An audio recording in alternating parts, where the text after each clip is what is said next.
মাথা এবং পা দিয়ে পিষে দেওয়ার জন্য আবু জেহেল যখন এগিয়ে আসতেছিল, আবু জেহেল দেখতেছে মুহাম্মদ সেজদায় গিয়েছে, এখন সে আসতেছে, কি জন্য আসতেছে?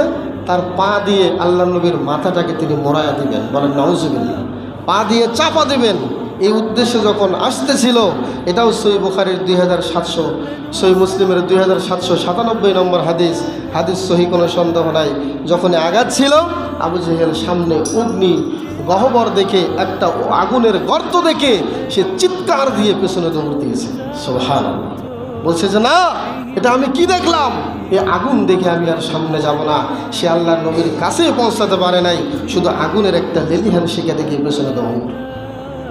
এটাকে বিশ্বনবীর জীবনের মুজিজা নয়? ইয়ামানের একজন কবি জিমাদ বিন সালাবা বিশ্বনবীকে আসছিল ঝাড়ফুঁক করার জন্য।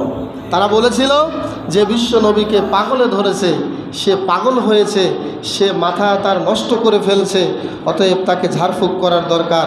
তখন এই ইয়ামানের জিমাদ আজদি রাসূল সাল্লাল্লাহু আলাইহি ওয়াসাল্লামকে জিনে ধরা রোগী মনে করে যখন ঝাড়ফুঁক করতে এসেছিলেন, তখনই তিনি বলেছিলেন, হে জিমাদ, আপনি আমাকে ঝাড়ফুঁক করেন, আমার কিছু কথা আগে আপনি শুনে নেন। যখনই এই কথা বলেছেন, বলছে ঠিক আছে বলুন।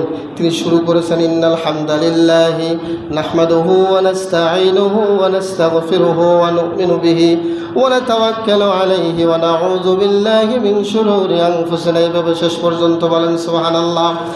এইভাবে খুতবা শুনে কবি জিমাদ যখন খুতবা শুনল, খুতবা শুনবার পরে আর ঝাড়ফুঁক করতে সাহস পাইল না।